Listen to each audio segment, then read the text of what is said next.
Welcome to Mortification of Spin, Bully Pulpit, a casual conversation about things that count, with Carl Truman, Todd Pruitt, and Amy Bird. Mortification of Spin is a weekly podcast from the Alliance of Confessing Evangelicals. This week, the gang will talk about what it means for a church to forgive a repentant pastor, and what the pastoral reinstatement process would look like if that pastor should be reinstated at all. At the end of the podcast, we'll tell you how to download a free MP3.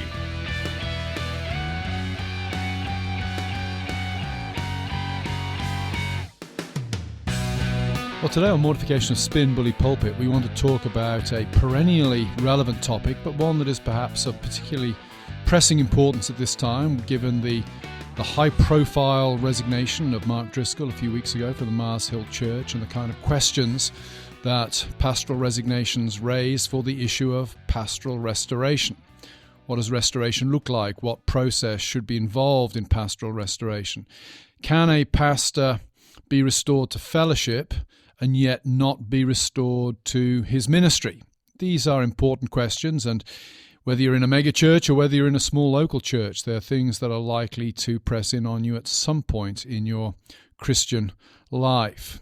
So let's open it up for discussion. Todd, you've been a pastor now at this church you're at for, 6-7 weeks? I mean, you're still there after a year and a half. Still there. Very impressed. But you've been a pastor now for decades. Uh-huh. What's been your experience in this kind of thing? What are your thoughts on pastoral sin, pastoral restoration? The higher you go up the ladder of leadership, the fewer options you have. So as a pastor, as an elder and overseer in the church, you have fewer options regarding your own behavior, and fewer options for you after you fail. And as you said, this isn't a question of whether or not a man, after failing in a significant way, it's not a question of whether or not he can be restored or should be restored to the Christian fellowship. If there's repentance, he must be restored into the fellowship of Christ's church.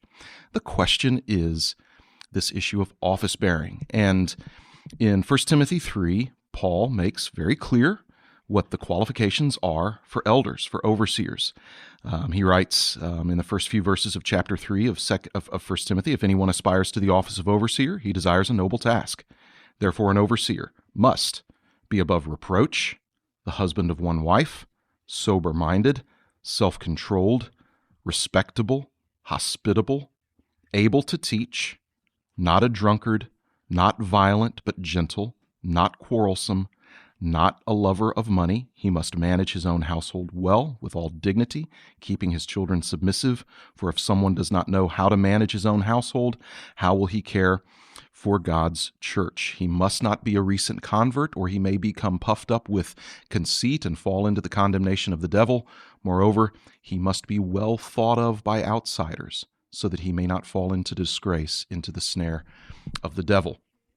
And then Paul also, we see qualifications in Titus as well, which are similar to this. He speaks there among what Paul has already mentioned here. He speaks of being able to instruct in sound doctrine and rebuke those who contradict it. But we see there that one's reputation matters. We see things like self-controlled and sober-minded, respectable, and certainly there's some subjective reality to some of those things. But we must not kill those qualifications with the death of 1,000 qualifiers. It's saying something about the public character of a man, and that once that's damaged beyond repair, he's disqualified from being an office bearer in the church, period. And I know that does not sit well with American sentimentality or our ideas of, quote, unconditional love. But it's very important that the office bearer maintain a certain respectability and reputation of godliness about him. Wouldn't you say that it also points out how to love? I mean, if someone were to be disqualified for the eldership, in our society now, we hear things like, well, they've asked for forgiveness, right, and now we need to accept them back in and forgive them. But I think we're misunderstanding how to love even that person who has, fallen into sin. Right. is it loving to put them right back in their office? Yeah, see, and I think you raise a really good question there. It's not loving to the man who's fallen, and it's not loving to the church over which he must exercise oversight. Probably not to his family Not either. to his family either. You know, in the situation that Carl, you mentioned about Mark Driscoll's resignation, one of the things he made clear in his resignation letter was that the Board of Elders there at Mars Hill had pronounced him not disqualified because he was not guilty of a crime or immorality or heresy. Those three things, because he was not guilty of illegal behavior, heresy, or immorality, therefore he's still qualified. What's your thoughts on that? Well, I would say that would explain why he's not in prison at the moment, obviously. Yeah. And I think it would mean that he'd be eligible for church membership. Right. Typically we don't allow people who are teaching heresy or behaving immorally or breaking the law to be church members. It says nothing about a man's qualification for office. Right. Absolutely nothing whatsoever. And I think when that can be put forward as a serious argument as to why, this is sufficient to show that I'm not disqualified from office, I think it shows the trivialization of the office. Right. And I also think it reflects the childishness of this particular church context.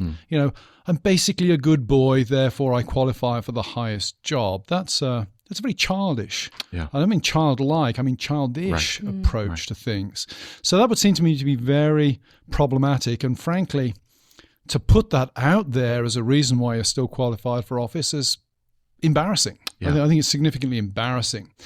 Paul has not set out here qualifications that are impossible to reach. If it was impossible, who of us would hold office? Mm-hmm.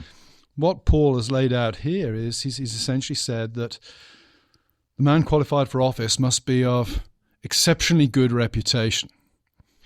Just because you're not a heretic, just because you're not immoral, just because you haven't broken the law, doesn't mean you're of exceptionally good reputation. It's not impossible qualifications, but not they're impossible exceptional. Qualifications, but they are exceptional. Absolutely. So I would say I'm delighted when a pastor tells me he isn't breaking the law. Full marks for not breaking the law, brother pastor. Yeah. Doesn't qualify to be a pastor. Right. And so to those who are saying, hey, he said he's sorry, let's forgive and put him back in that role, one of the things I see in that, as that sentiment is expressed, is almost a sort of self-indulgence that says, see how gracious I am, see how loving I am. And I would say to that person, I actually think you might be dangerous to the church because you're ready to put a man back in a position of oversight who has proven himself to not be trustworthy in that level. But there is, I think, a lot of self-congratulatory stuff going on as I read comments on blogs and that sort of thing against the haters of this pastor or that pastor. I think it represents a total misunderstanding what forgiveness is. Mm-hmm. Right. Forgiveness does not look necessarily like restoration to office. Right. When my children were small and they misbehaved and I told them off and they said sorry and asked for forgiveness, I forgave them, but I didn't necessarily allow them then to behave in any way they want. If I had gone away and my children had been left in the hands of a babysitter and the babysitter had abused my children, the babysitter asked me to forgive them for that. As a Christian, I'm obliged to forgive them. I would be an idiot if I ever allowed them to babysit my kids again. Forgiveness does not look like allowing them to babysit my children. So again, there is this sentimental, America is the land of second, third, fourth, fifth, sixth, seventh, eighth chances. Right. Forgiveness doesn't look like nothing's changed. We're going to pretend that nothing's happened. Forgiveness looks like being welcomed back into the fellowship of the saints, participating in the Lord's Supper, sitting under the preaching of the Word. It doesn't look necessarily like getting your old job back. Mm-hmm. And pastoral ministry, being an overseer, being an elder, no one has the right to those offices. Those are responsibilities. They're privileges given to those who have gone through what I hope a church has set up or a denomination has set up as a pretty stringent process to try to ensure that qualified men serve in those positions. But it's certainly not a right to serve in those positions. And that's I think hard for Americans as well.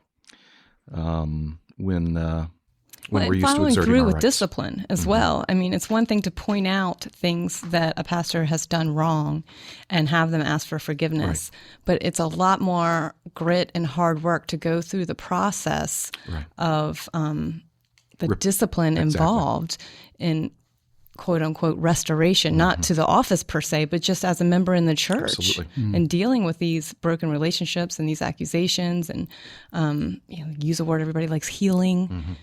It's a lot of when a hard work pastor involved. when a pastor misbehaves, a pastor, because of his position and because of how he's held in esteem, oftentimes can do a lot of damage to people that requires lots of repair.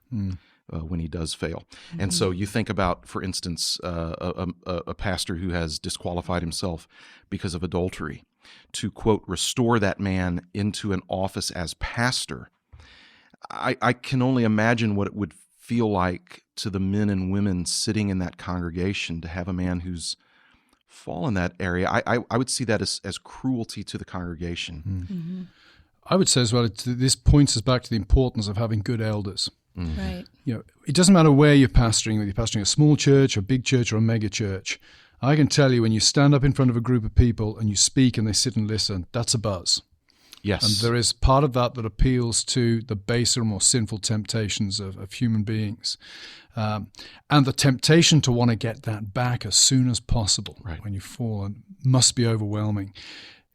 Jack that up to the nth degree. I've only had one experience of being in front of a huge crowd, and that was when I sat on the panel at T4G a few years ago talking about celebrity pastors. And I get up there and I'm nervous and I make a joke and 5,000 people laugh in a sports stadium. And there was about 9,000 people there. 9,000 people. There was a lot of people. I couldn't see them because the lights just gave me this black kind of, I could hear the roar of laughter. And I sat there thinking, wow, I could get used to this. Yes. Now, I was on a panel with a bunch of guys, many of whom do that every week. Right. And I'm sitting there thinking, I came off that platform thinking, I like that too much. I don't want to do that again because that will pull me down and corrupt me. Yeah. I look at a guy like Driscoll who's earning hundreds of thousands of dollars a year. He's got thousands of adoring fans. The guy behaves like a rock star. He's not going away. No. It's going to take real self-discipline for a guy like that to submit himself to appropriate ecclesiastical discipline. Right. He's going to be looking to short-circuit this process as soon as he can. I think that's where elders are so important, where elders will step in and say, no, you're out, buddy. You got to do 5-10 years as an ordinary member of the church. You got to empty the trash cans. You got to be a car park attendant. You got to show that you can serve the Lord in a humble capacity before we will contemplate allowing you back into any position of eldership. Indeed. Yeah, well, this is an important discussion, and I think it's also a reminder that a pastor should never be empowered to be a CEO. I'm privileged to serve alongside brothers on a session who they are not lesser elders than me. They are my co-elders in this church. I just happen to have a little bit of a different job. But I answer to them. I answer to them joyfully. They help protect me precisely from some of the things, Carl, that you outlined. They're there to help remind me that I'm just a guy who needs brothers lest I fall. And the church will do well by their pastors to, along with loving them as an expression of that love, to surround them with good, grounding accountability, lest they fall. Because it is a privilege, and we need to be careful of that and good stewards of it. So, churches, love your church well, love your pastor well, with good biblical accountability and the expectations that they fulfill the qualifications that Paul outlines. Thank you for joining us today, and until next time, we'll see you then. When I ask you to be nice, you say you gotta be cruel to be kind in the right measure. Cruel to be kind, it's a very good sign. Cruel to be kind means that I love you, baby. Gotta be cruel to be kind. Thanks for listening to Mortification of Spin, Bully Pulpit, a podcast of the Alliance of Confessing Evangelicals. The Alliance is a coalition of pastors, scholars, and churchmen who hold the historical creeds and confessions of the Reformed faith and who proclaim biblical doctrine in order to foster a Reformed awakening in today's church. Visit our website, mortificationofspin.org, to download a free MP3. On the next Mortification of Spin, the crew talks about pastoral ministry, and the guys consider criteria for new pastors. The pressing issue for me is just what level of zipline skills is it necessary for a pastor to have these days? What are you looking for in a pastor? Great teeth, blonde hair, And Amy rethinks her relationship with Carl and Todd. Is it hard just to make regular friends? Join us next week to find out how a pastor should act toward his congregation and how the congregation should respond to the pastor and elders' leadership role. Thanks for joining us. We'll talk to you next week.